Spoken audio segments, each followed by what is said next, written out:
Bienvenidos, muy buenos días, muy buenas tardes o muy buenas noches, dependiendo del lugar, el horario o el país que nos hagas el grandísimo favor de vernos y escucharnos.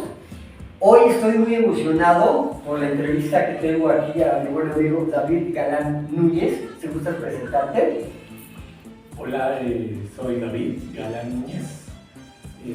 Tenía un sonido llamado Billboard hace algunos años, en los 80s.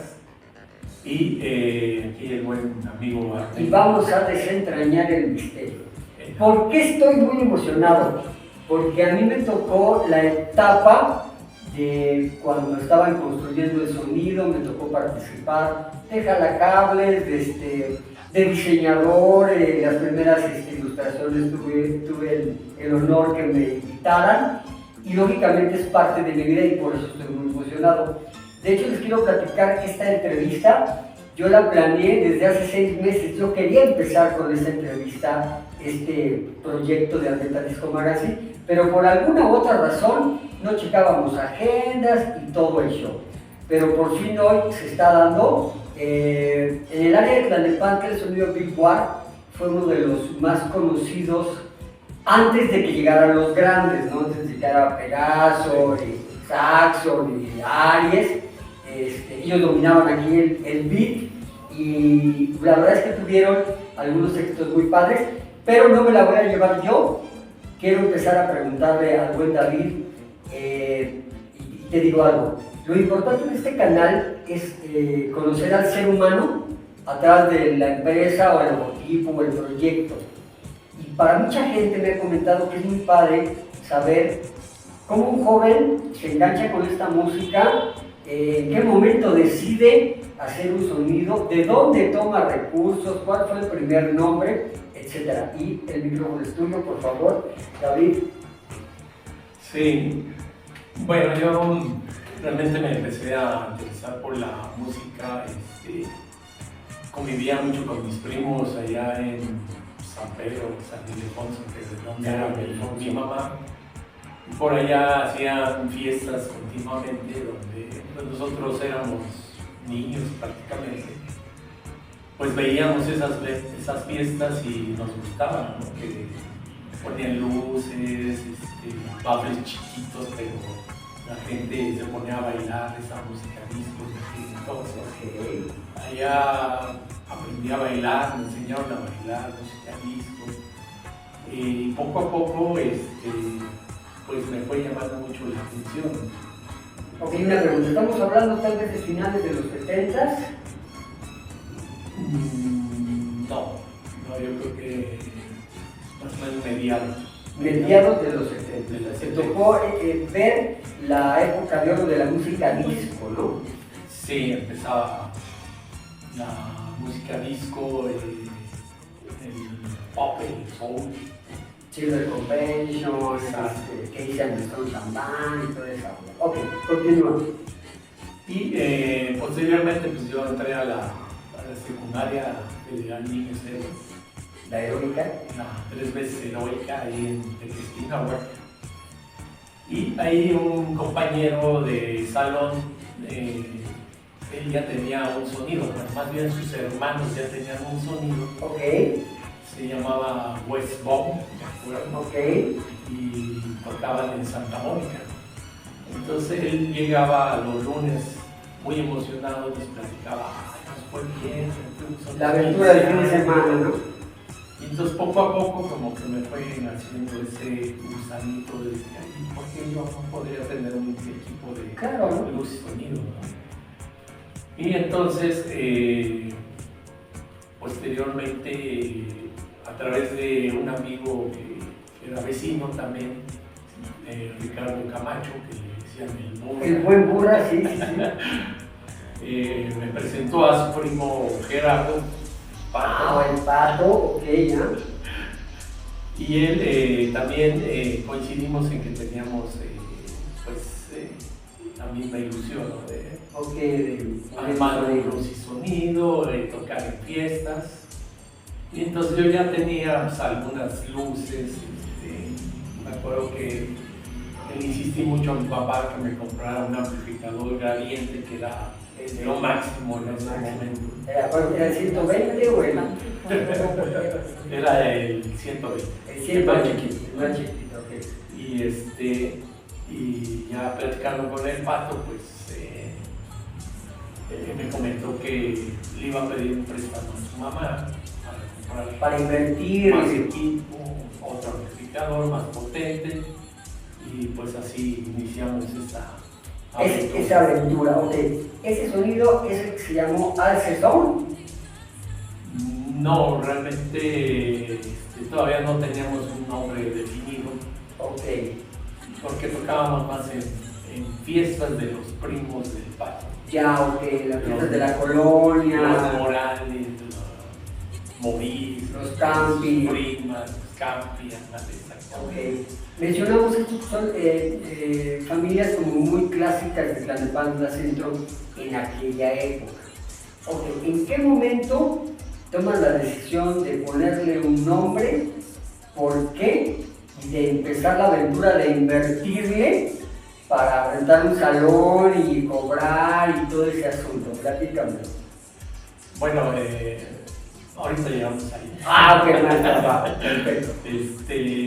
Posteriormente, pues, el Pato me presenta a Tony, a Itiel. Ok. La conocí porque él ya los conocía. Pero llegó un momento en que entre el Pato y yo no había ¿Alguna química ahí? Alguna química, en la cual decidimos cada quien por su lado, nos dividimos lo que teníamos. El equipo, cada quien se queda con la parte del equipo.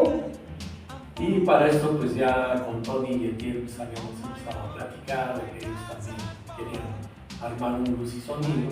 Es correcto. Y pues ya nos asociamos. Ok, aquí quiero hacer un paréntesis porque viene algo importante.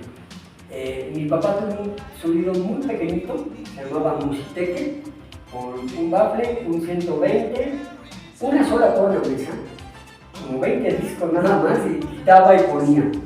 Era como el experimento, ¿no? Yo estaba muy chavo y me aburría, ¿no? Pero fíjate que uno de esos bafles, porque después ya compró otro, se lo quedó Tony. Y creo que los discos también. Entonces me imagino que cuando Tony se integra contigo, él llega y pone un poco de equipo, invierte en más equipo. ¿Cómo estuvo el asunto ahí? Sí, pues invertimos, bueno, juntamos primero lo que tenía Tony y lo que tenía yo, y pues con eso Empezaron, ¿no? Ok. Empezamos, nos empezó a ir bien, porque pues, a Tony lo conocía mucha gente, es correcto. Bueno, tú también participabas en esas tocadas y pues, también eran muy populares. Populares, pero también había algo, Tony tenía un feeling para mezclar, ¿no? Era como muy, como que nació para mezclar. Yo nunca vi que tuviera muchos problemas, ¿no? Y yo me acuerdo que mucha gente que conocimos tenía que ensayar mucho, horas y horas para cazar alguna mezcla que escuchabas en alguna estación de radio, y él lo hacía muy bien, ¿no? Entonces se conjugó ese equipo, ¿no? Sí, realmente Tony fue evolucionando, como dices, y logró llegar a ser un gran DJ y mucha gente lo reconocía, ¿no? Es correcto. Yo me acuerdo que llegaba a vender los famosos cassettes TDK, se los compraba, ¿no? Querían un set. Antes no se llamaban así, ¿no? Yo quiero un mezclado de Tony, ¿no? Ahora ya se llaman sets y todo eso. ¿Qué pasó después? Después tenía otro amigo yo de la secundaria que se llama, no sé, le perdí la pista. Ok. Rubén Herrera, que aquí lo bautizamos como el Gato Bueno. El Gato Bueno, sí, lo ubico muy bien. Y él a su vez tenía un compañero que se llamaba Mario Vaca, hermano de Guadalupe. Vaca, que eran de peluqueros de acá de... Frente del Cine Elvira. El Cine Elvira. ¿Dónde está? Sí, pero su papá fue muy famoso porque no había muchas peluquerías en Tlán en aquella época, y la del señor Vaca era muy famosa. Sí. Y cierta ocasión me dijo, oye, hay una fiesta en Los Reyes, nos invita a Mario, ¿quieres ir? Vamos, ¿no? Vamos, ¿no? Y la fiesta era en su casa, ¿no? Entonces Pues ahí estábamos conviviendo, conociendo a Lupe Vaca, a María, A las chavas, a Mati, ¿no? Se juntaban ahí. y en eso oímos, oye, se están peleando, que no sé qué. Y ahí salimos todos a ver qué pasaba. Pasaba. Y adivinen quién se estaba. Ok, ahorita regresamos para que sepan quién se estaba peleando.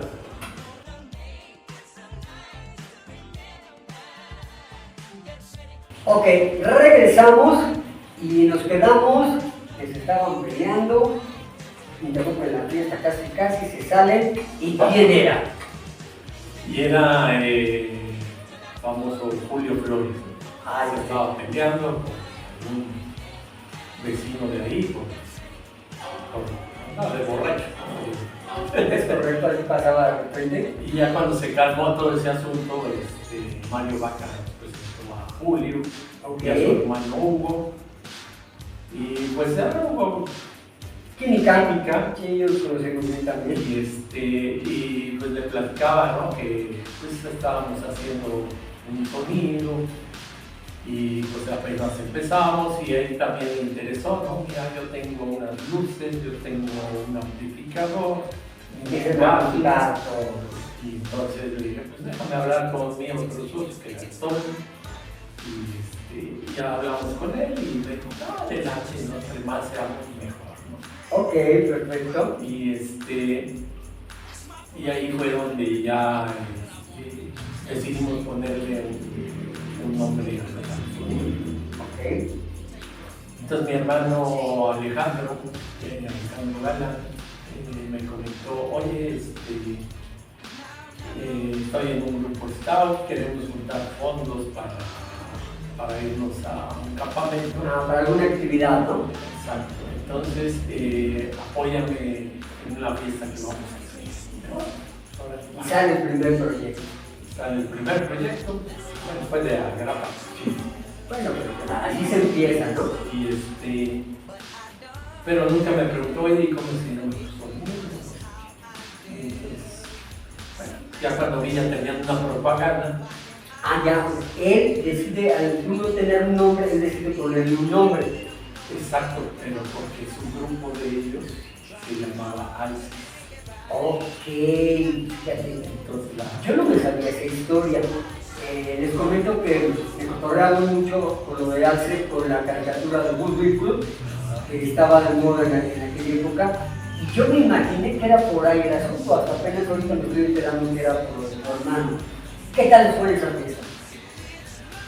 pues bien, no hubo tanta gente, pero poca gente, ¿no? Y sí lograron sacar dinero para poder seguir. Se cumplió el objetivo, digamos, ¿no?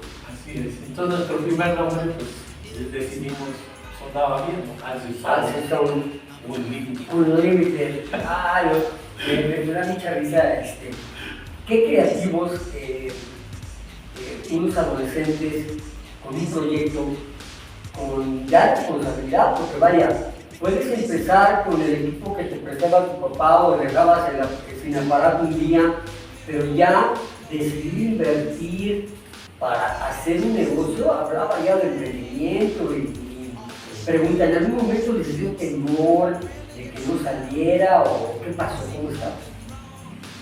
Pues temor, no, porque veíamos que si piensa que organizábamos, la gente Respondía, ¿no? Nuestras primeras fiestas fueron en el Salón de Actos de Santa Mónica. Sí, me acuerdo. Ahí hicimos como 2 o 3 con el nombre de Alcizón. Es correcto. Y veíamos que sí, y sobre todo Santa Mónica era buena plaza. Siempre Sí. jalaba la gente. Además, yo creo que pasaba algo. Lógicamente, los sonidos grandes como Polimar, Sound, El Banana, ya estaban, pero tocaban mucho en el Distrito Federal. Años después ya fue cuando empezaron a venir aquí al Estado de México. Entonces, el Estado de México necesitaba tener lugares en donde ir a bailar y más o menos entrar a un salón que hubiera luces y que tocara casi igual que Polimar y poder pagar y que le dieran una propaganda. Me acuerdo que íbamos a las prepas y a las secundarias a repartir propaganda, ¿no? Y posteriormente, bueno, ya al haber 3 socios. Pues a unos sí les gustaba el nombre de Alce, a otros no. Decían, mejor vamos a buscarle otro nombre. Es correcto. Y pues ahí se apareció el buen amigo Y acá, Juan Carlos. acá hay una historia. Mi papá trabajaba en el ambiente artístico y la revista y los premios Billboard, pues aquí no eran conocidos, ¿no? Entonces esa revista le llegaba gratuitamente al departamento en donde mi papá trabajaba. Y entonces, ya que se juntaban así muchas revistas, las tiraban, ¿no? Se las daban al de la basura, y él empezó a ver que tenían gráficos padres, postercitos, y me la regalaba. Y entonces yo recortaba junto con Tony y empezamos a pegar en mi cuarto y toda la hora. Cuando me acuerdo que estábamos buscando el nombre, vimos la revista y pues, como no era muy igual, ¿no? Me acuerdo, ¿no? De hecho empezó exactamente igual. Y me recuerdo que en años posteriores le agregamos una S y le cambiamos la tipografía. Y pues ahí empezó la aventura, ¿no? Sí. Sí, ya con el nombre de Billboard nos empezaron a reconocer más la banda. Ok. Empezamos a tener más demanda. Íbamos a fiestas de 15 años, de bodas, de pisos, posadas. Alguna vez nos tocó tocar casi las 9 posadas. Es correcto.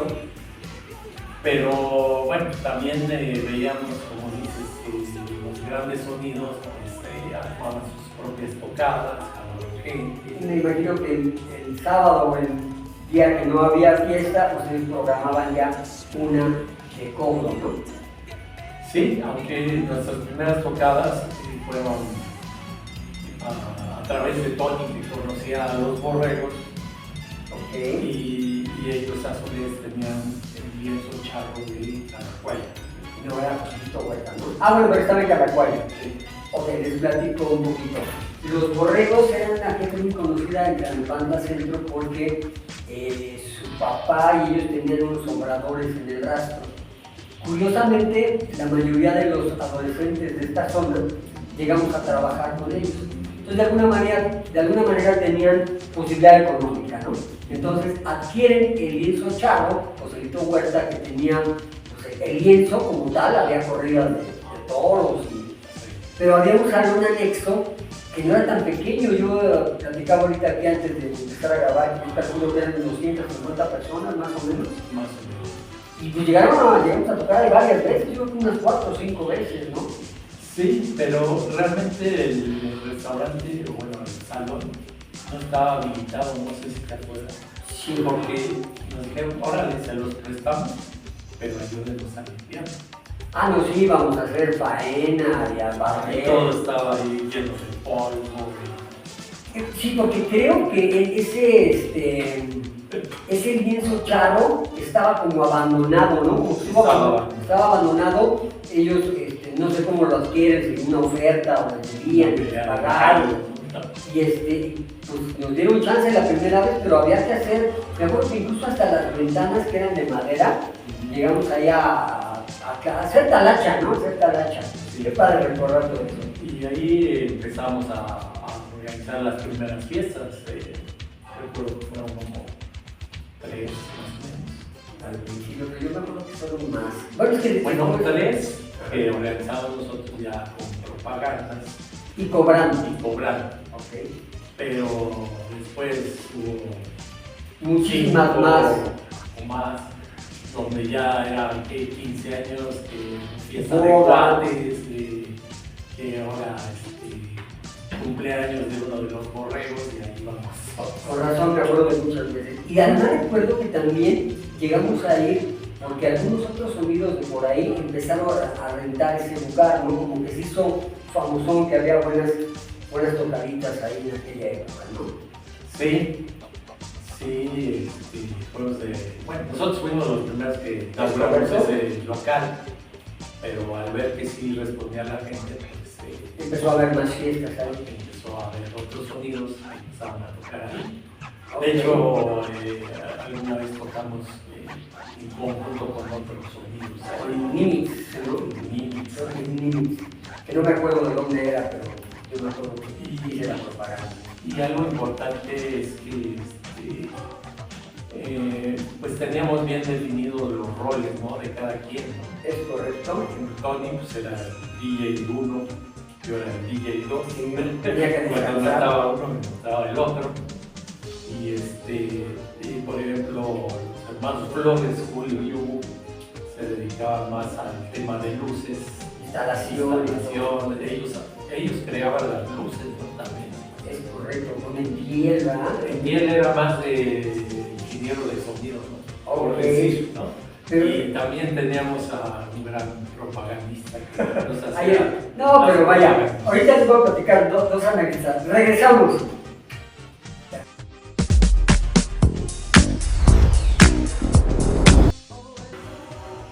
Ok, regresamos y bueno, estaba platicando con David cómo se repartían las responsabilidades, ¿no? Y les voy a platicar que la primera vez que me proponen hacer algo así, pues yo estaba empezando a estudiar, iba en el primer año de...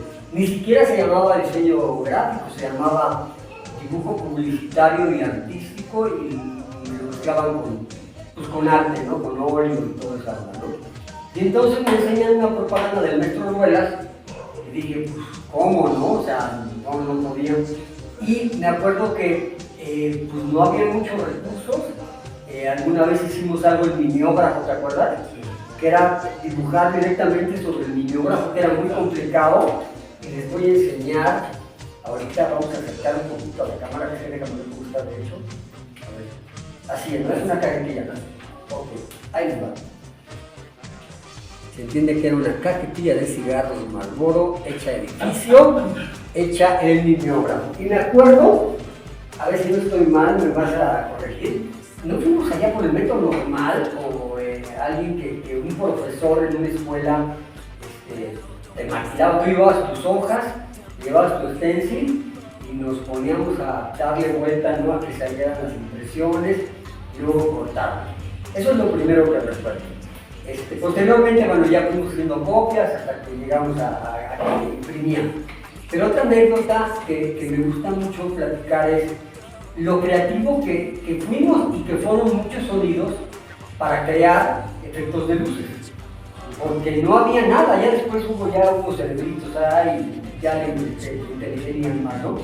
Pero yo me acuerdo de dos casos. Una, era un tornamesa, garraf, ya que casi no se veía, y por medio de cables de carbones tocaban para iluminar una madera que tenía las letras del Pilcual, ¿no? Que armamos con muchos foquitos para armar las letras y todo eso. Y la otra era un pianito Lili, que cada tecla se prendía un foco diferente, muy padre, pero la onda es que nos teníamos que repartir así como de a 20 minutos cada, los estábamos ahí, para tocar al ritmo de la música que estaba poniendo el DJ, pero luego ya se hacían tontos y el otro mezclaba y el otro ya andaba bailando y el otro ya andaba con una chela y nadie te pelaba, ¿no? Entonces tenías que estar diciendo, ya te toca, ¿no? Para que te cubrieran. Esa parte se me hace muy padre porque fuimos herreros, carpinteros, electricistas y es algo que creo que hace que como le metiste mucho corazón al proyecto, quieras más, ¿no? Platícame alguna anécdota de esa época. Sí, bueno, como dices, el tornamesa era el que iba aprendiendo cada una de las letras de Billboard, ¿no? Ok.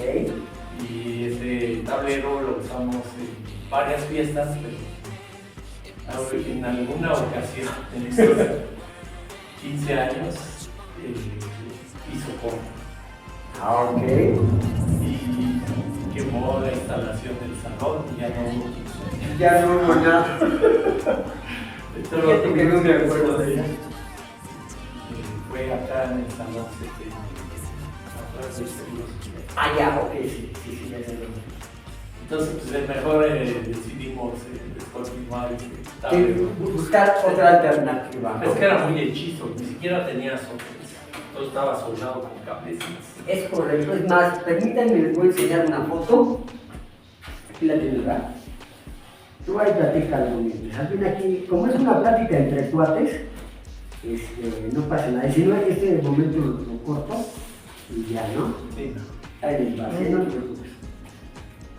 Ahí les va, se los vamos a enseñar. Al final voy a hacer un collage con algunas propagandas, ese letrero que se ve al final, y aquí ya se ve prendido. Estamos hablando que, si no mal recuerdo, me diría como 3 metros, como por 70, 80 centímetros.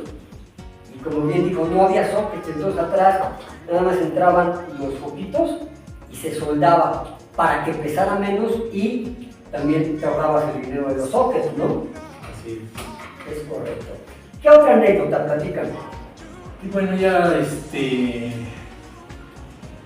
después de tener éxito en el lienzo chavo, Ajá. pues decidimos buscar un local más grande. Es correcto. Empezamos en la parte de ferrocarriles, allá atrás de Los Reyes. Que por cierto está inundado.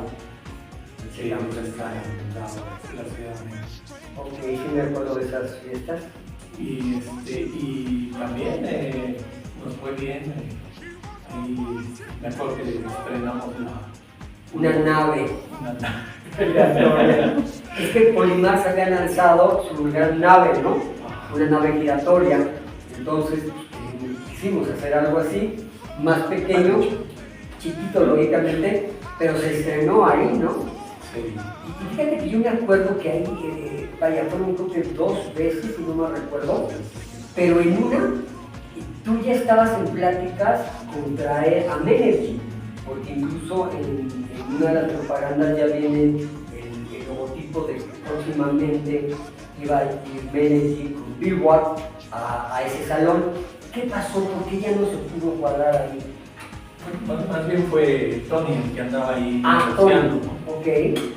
pero híjole, ahora sí, no me acuerdo qué fue El por qué ya no se hizo. Sí. Yo me acuerdo que Menergy tocaba mucho por este lado de Vallejo, Satélite, estuvo en la Bella Chispa, en Las Torres, y entonces era un sonido que era de los grandes, pero no de los tan grandes, ¿no?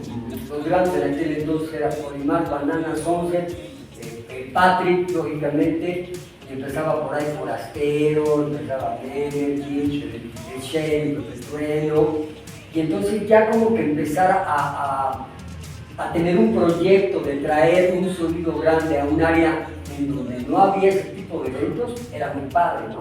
Sí. Posteriormente ya nos llegó la visita de Polimar aquí en Gustavo Vaz, la primera vez, etcétera, ¿no?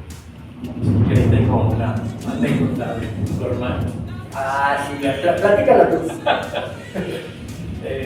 Polimar tocaba en una bodega cerca de unos bancos, ¿no? Del Vancomer. Del Bancomer, pero estaba muy abajo, yo creo que como aquí, ¿no? De hecho estaba muy abajo. Sí, sí me La acuerdo. nave era muy grande y pues casi nos llegaba aquí. ¿Es correcto?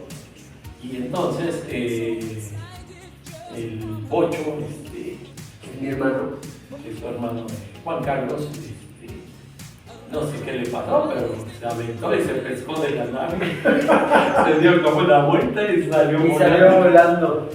Sí, fíjate que curiosamente ese evento de esa fiesta de Polimar en Gustavo Vaz, a mucha gente de esta zona tiene buenas anécdotas. De hecho voy a tener una entrevista con uno de los organizadores de esa fiesta. Ya he platicado esto, no voy a ser muy extenso. En esta fiesta yo tuve la oportunidad de conocer a Tony Barrera, por lo menos estuve hacia 2 metros, lo vi mezclar y dar instrucciones antes de empezar, nos saludó y toda la onda, pero que Polimar llegara a Tlalnepantla fue así como algo muy grande. Yo me acuerdo que estaba lleno total, incluso hay gente que no pudo entrar, y bueno, fue un parteaguas para toda esta área.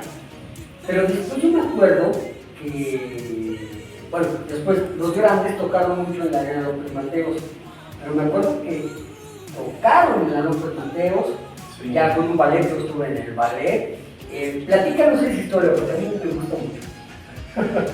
Sí, hubo oportunidad de conseguir rentar la arena, López Mateos. Y para esa ocasión tuvimos que rentar equipo. No sé si te acuerdas que he hablado del Fénix, de la farmacia del Fénix. En la Plaza Arabia. Había un lugar donde te rentaban consolas, baffles, equipo de sonido. Y esa ocasión, como el lugar era bastante grande, tuvimos que rentar equipo. Ok, además, ¿sabes qué? Esa persona, que no recuerdo ahorita el nombre, se ha mencionado muchas veces, porque también, por ejemplo, Pegaso, Saxon, cuando les hacía falta en un lugar grande, le rentaban. Y curiosamente, él tenía equipo, pero para grupos, ¿no? Para grupos, y bueno, se adaptaba a lo del sonido, ¿no? ¿Qué más pasó? Platica. Sí, y bueno, llevábamos bastante equipo, luces yo considero que fueron pocas en esa ocasión, porque sí estaba grande y alto. Pero ahí te va, creo que la parte central, que era lo más importante, se cubrió. Pero ahorita te platicamos qué pasó.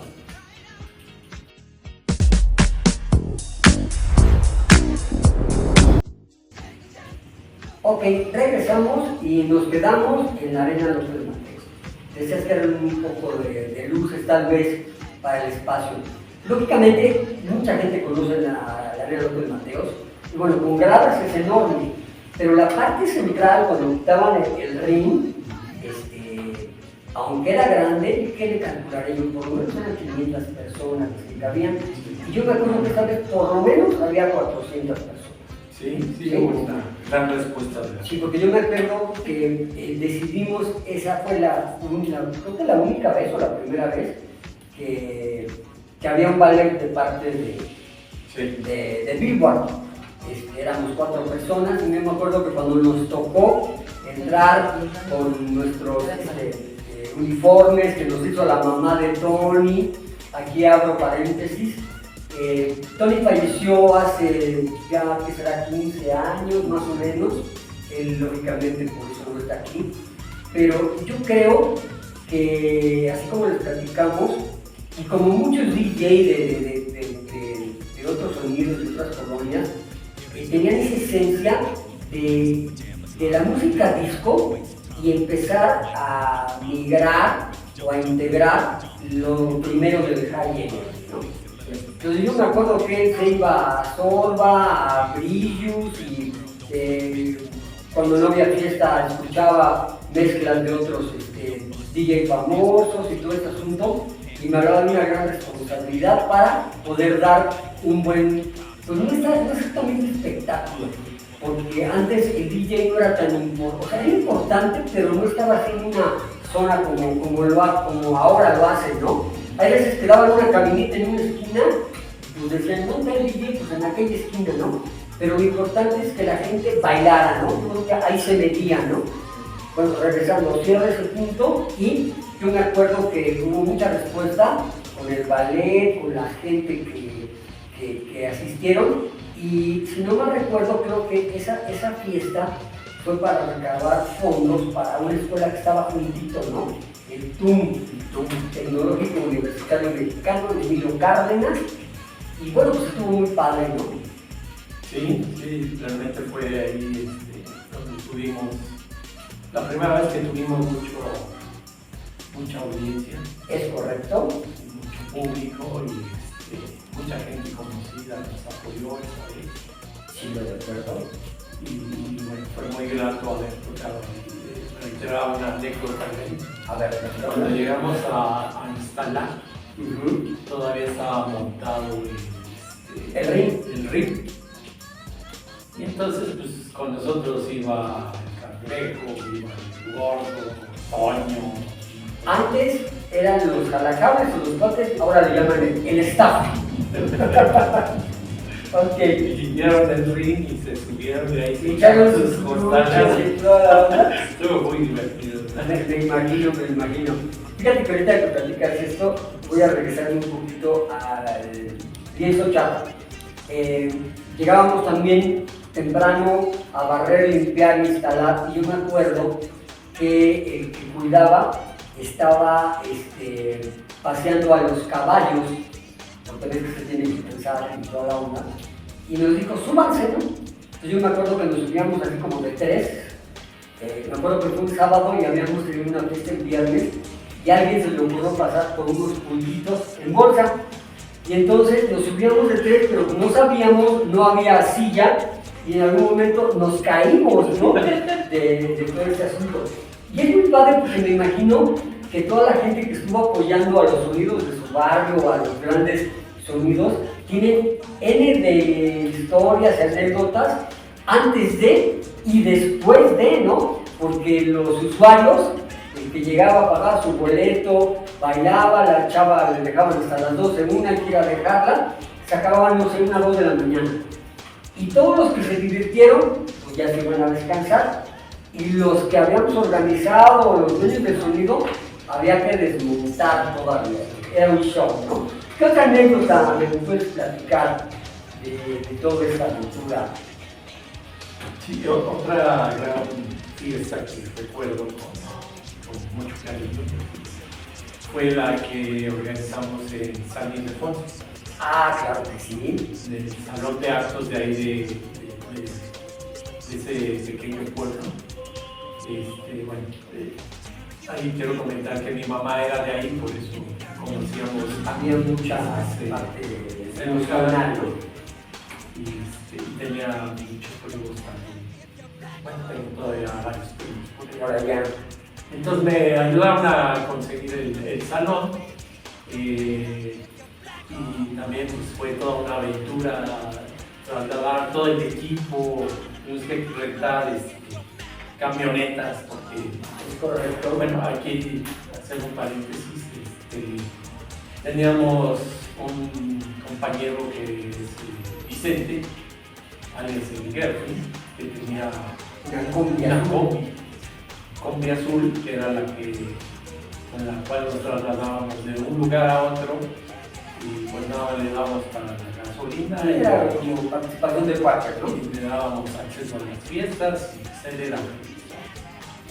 Pero pues, en esa ocasión íbamos a estrenar bases que hicimos ya más robustos, más grandes. Es correcto.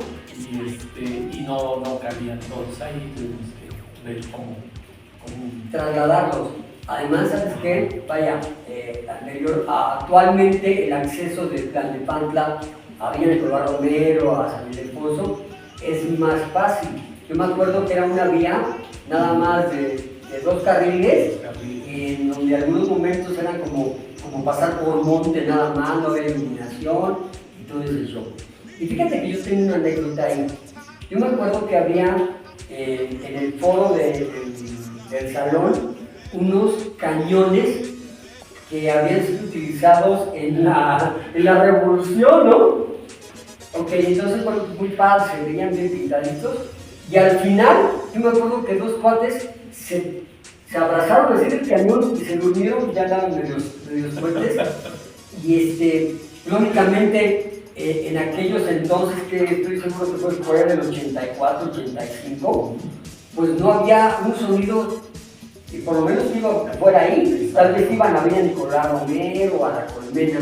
Y yo me acuerdo que hubo mucha gente. Pero en algún momento ya no había ni chela ni nada, ¿no? Ya saben que los del Estado les gustaba echar chela.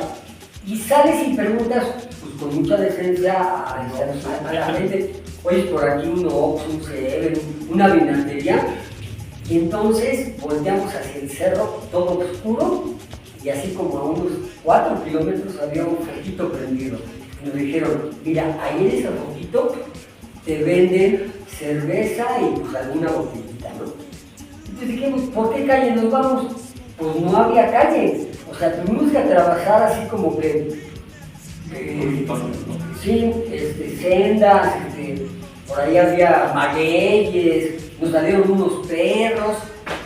Llegamos, pues nomás nos vendieron una botellita, ya no había cerveza, y nos vendieron, dice la señora, ya nos veníamos con nada más una botellita.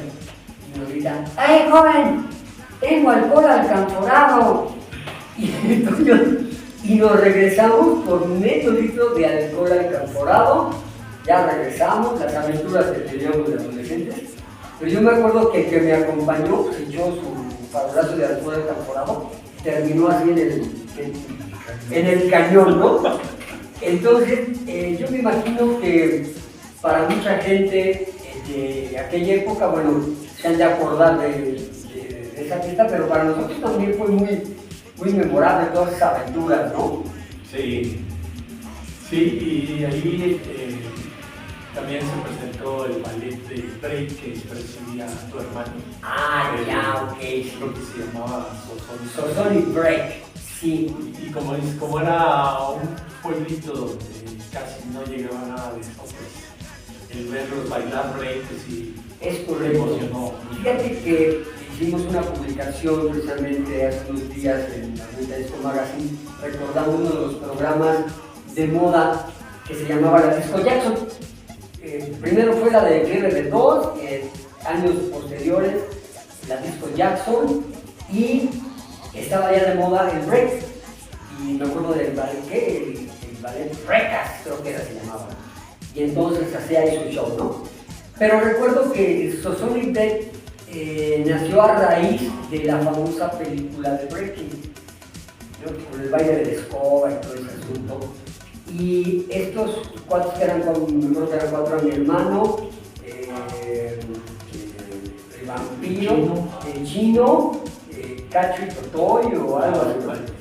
Ellos, con algunos otros grupos de la colonia, uno había en San Javier, unos estaban aquí por atrás de la zona de Matamoros, llegaron a tener algunos encuentros en unos baldíos en donde yo me acuerdo que por lo menos había 100 gente. Me acuerdo que en alguna ocasión ustedes sacaron algunos baffles, me acuerdo que tenían unos cuadros de vinil, ¿no? Que yo vi por ahí el truco, le echaron un poquito de talco para que pudieran girar, pero eso se lo platico regresando de este corte.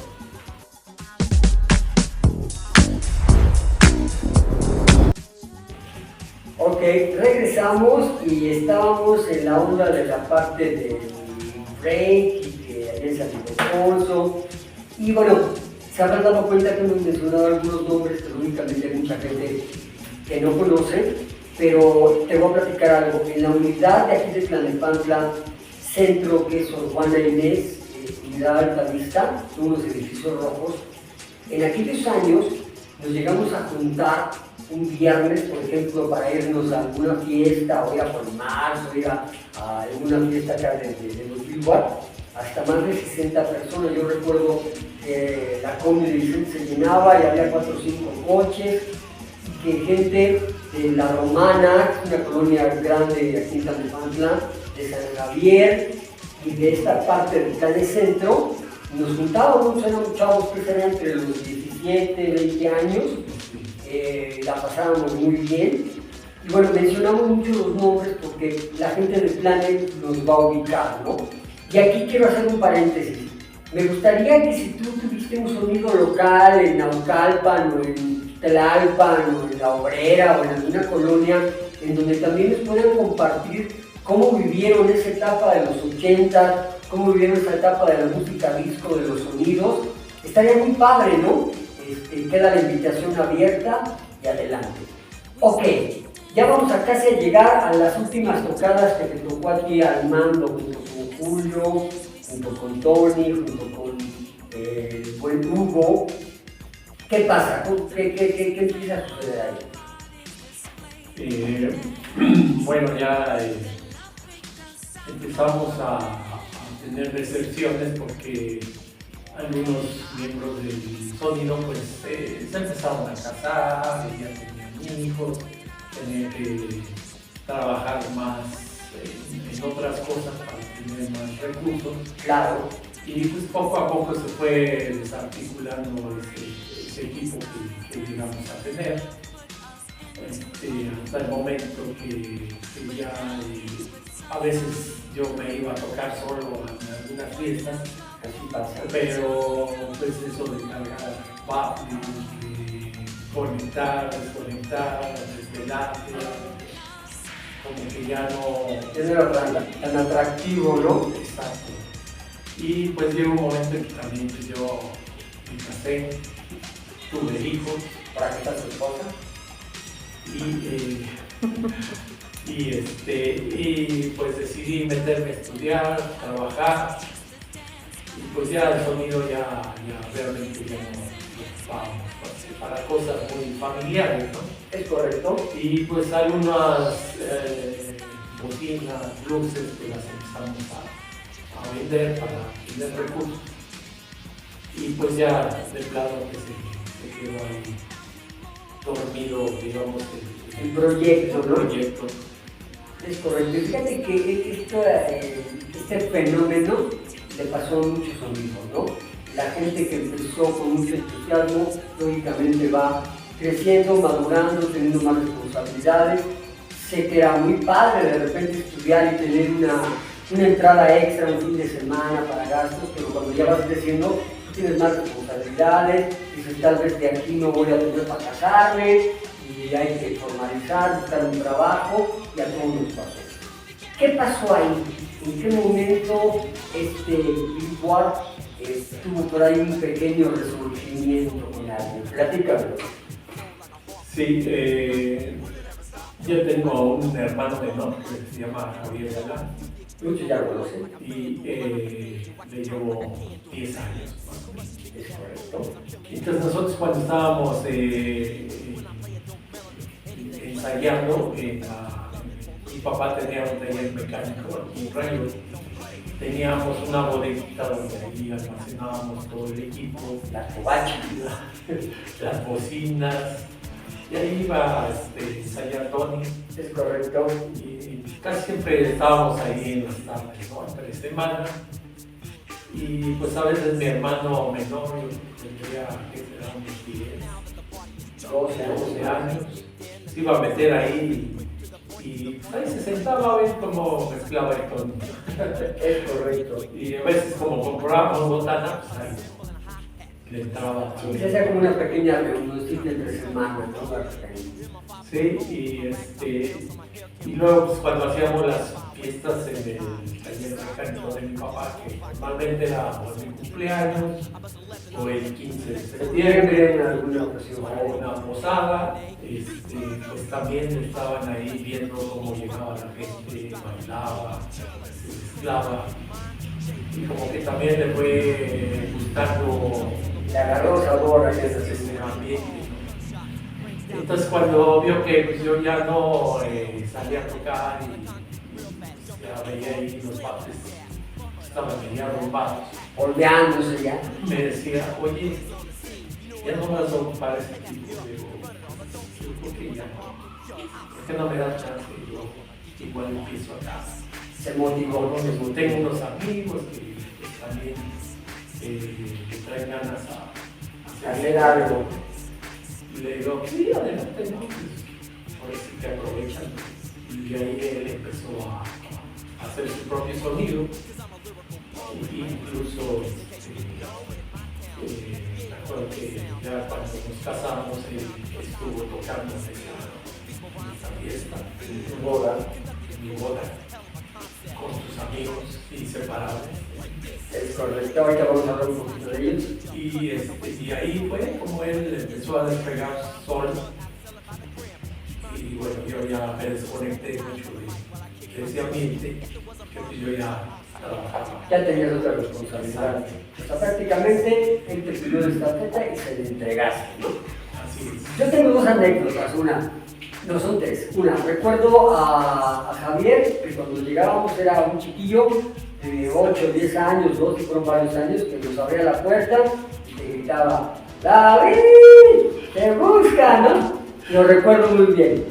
Dos, me acuerdo de algún adolescente que toma la estafeta y me invita a hacer como que la última propaganda oficial de Billboard, ¿no? Y recuerdo que tenía ganas de un Batman y hicimos un Batman. Fue la última que hicimos.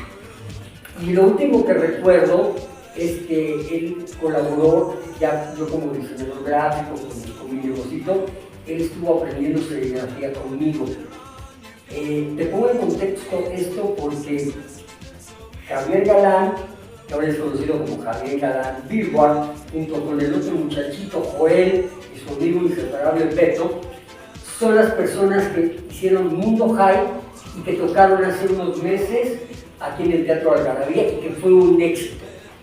Y también tengo que agradecerles porque fue la segunda propaganda que hice en este regreso después de muchísimos años. La primera fue para el buen Rogers, un saludo para un evento que iba a tener en Tlalnepantla y que se pospuso y después se pasó para Villa Nicolás Romero.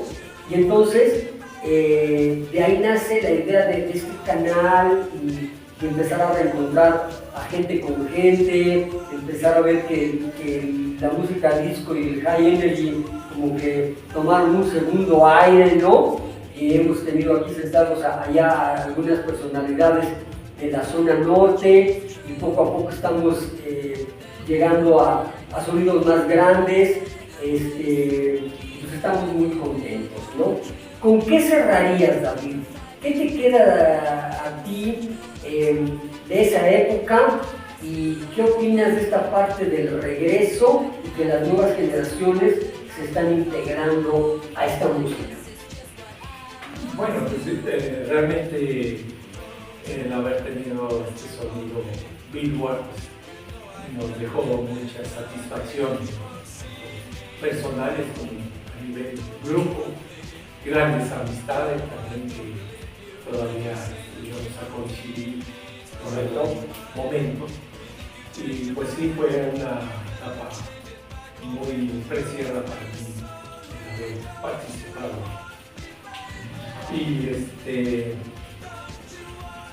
Y bueno, recuerdo otra anécdota, esa a lo mejor la tienes que acomodar.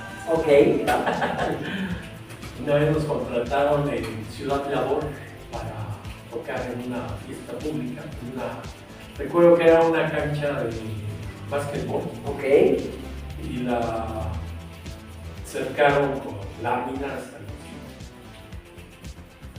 Y empezaban a cobrar. Entraba la gente, nosotros ahí tocando y todo.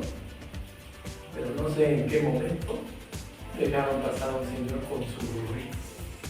Ah, ya, ok. Y estaba ahí pegado a nosotros, ¿no? Y nos hizo del micrófono, amenizando la fiesta. Claro, motivando ahí. Y nos dice, oiga, este es un micrófono. El señor del burrito. Ah, ok. Un mensaje.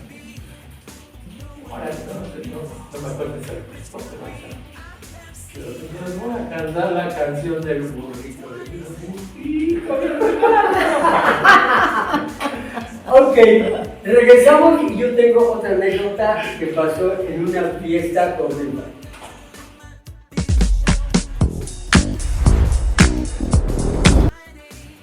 Ok, regresamos. Bueno, aquí nos podemos pasar horas y horas platicando, pero esa es muy buena. En una ocasión fueron contratados para una fiesta un domingo. Recuerdo que fue atrás de la torre ejecutiva Satélite y íbamos muy cansados, pero había que cumplir toda la onda. Y entonces pues, calculamos que a la 1 de la mañana ya se iba a acabar o algo así, ¿no? Entonces yo me acuerdo que empezaron a pagar una hora más, y luego otra hora más. Y total que salimos ahí como a las 6 de la mañana, pero el detalle es el siguiente.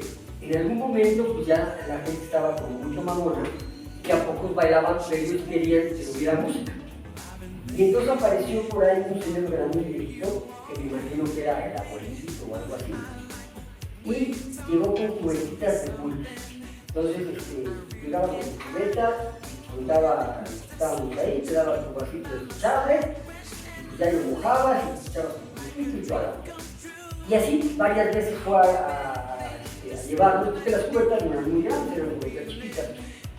Y de repente todos empezaron a preguntar, el señor del pulque, y pues ya les voy de chismoso a buscar al señor del pulque, veo que es un tinacal, se dedicaban a vender pulque, y yo le dije, señor, buenas noches, ¿cómo está? Y buscándolo, ¿no? Y me acuerdo que las tinajas eran más o menos de este tamaño, de madera, grandes, unos 3 metros y había 2. Entonces me asomo, una que estaba el pulque lleno, todavía estaba efervesciendo, ¿no? Y del otro lado se veía más vacío, entonces me asomo y el viejito estaba nadando en el pulque. Me imagino que a la hora de querer llenar una cubeta, se cayó, ya les aviso, el viejito y el pulque, ya bueno, abuelito, y lo regañaron, todo así se escurría del pulque, ¿no? Y bueno, cualquier persona sensata hubiera parado con el así. Y nos siguieron agarrando cubetitas de pulque y nos las fueron dando. Este tipo de anécdotas, para todos los que han tenido un sonido, que han estado, me acuerdo que había en ocasiones jueves, viernes, sábado y domingo, y el lunes había que ir a la escuela o seguir trabajando, a veces muy cansado, pero pues también había la anilla para los dueños del negocio y había que cumplir. Y bueno, si habías estado colaborando como cuate, pues ya ibas y apoyabas, ¿no? Además iba a haber comidita y te echaban ahí tu pulquito, ¿no? Este tipo de anécdotas me imagino que ustedes también tienen muchas. Y yo creo que, ya para cerrar esta parte, lo que dijo David es bien importante. Esta etapa, que es importante en la vida de un adolescente, en donde hay esas ganas de libertad, de bailar, de divertirse, pero a la vez también de ganarse una lanita, de ser popular, de estar ahí en medio de chisme, que hablen de uno y del otro. Es muy padre, ¿no? En lo particular, voy a platicar, yo tengo el gusto de conocer a Virgilio hace más de 40 años, que hemos hecho reuniones frecuentemente, un grupo de gente que nos juntamos, y en algunas de las reuniones que hemos hecho, los reencuentros, hemos llegado a juntar a más de 150 y hacemos una buena noche de disco, ¿no? Y la pasamos bien. Y yo recuerdo también que no siempre era nada más música disco, ¿no? También nos tocaba algo de cumbia y de salsa. Sí, normalmente en una fiesta más familiar, pues, tienes que poner un poco de todo para diferentes gustos. Pero pues también yo creo que nos tocó una buena época de la cumbia, de la damas, de disco, salsa, ese tiempo había muy buenas intérpretes y pegaba mucho. De hecho, yo creo que nos tocó todavía a finales de los 80, el principio del rock en español, se alternaba, ¿no? Lógicamente, los grandes sonidos tocaban en el especial Música Disco y High Energy. Yo me acuerdo que a finales de los 80, los grandes sonidos, tal vez como Polimar, empezó a tocar con la changa, ¿no? Que empezaba así como que una fiesta que había cumbia, salsa y música disco, ¿no? Y como te digo, pudiéramos hablar muchísimo, pero vaya, sé que una entrevista de más de una hora ya es muy cansada. Y bueno, lo único que me resta es agradecerte, David. A mí, en lo personal, estoy muy emocionado porque compartí contigo esta etapa de hacer los dibujitos, de buscar, de conectar. Y después me tocó la etapa de compartir el nacimiento de tus hijos, que tú quieras a los niños, en ciertas ocasiones reunirnos. Y yo creo que es una amistad que para mí es entrañable, te estimo mucho y te agradezco mucho el que hayas estado aquí. Para mí es muy importante, para el canal también. De hecho, les voy a platicar que el canal no se iba a llamar Armenta Disco Magazine, se iba a llamar Billboard Disco Magazine. Pero como platicando con su hermano, nos dimos cuenta que ellos estaban todavía con el mundo high y era David Billboard. No quise invadir esa parte, aunque sé que me estaban autorizando, y decidí nombrarle de esa manera, ¿no? Para mí es muy importante, yo te agradezco mucho que hayas estado aquí. Sé que mucha gente de Tlalnepantla va a disfrutar, ya por ahí he tenido algunos mensajes. ¿Cuándo sale la entrevista de David, no? Porque van a recordar mucho. Y a ti que nos haces favor de seguir, de compartir, de leer en especial, porque como es una revista hemos subido muchos reportajes en donde hay que leer mucho, pero en donde también nosotros investigamos mucho No soy solo en este canal, hay un staff atrás que me apoyan, mis nietos, mis hijos, mi esposa, te agradezco mucho. Por favor, compártenos, estoy seguro que vas a recordar muchas cosas y que siga este asunto de que la música disco no muera. Muchas gracias, hasta luego. Gracias, David. Gracias, hasta luego. Ay, David, muchas gracias.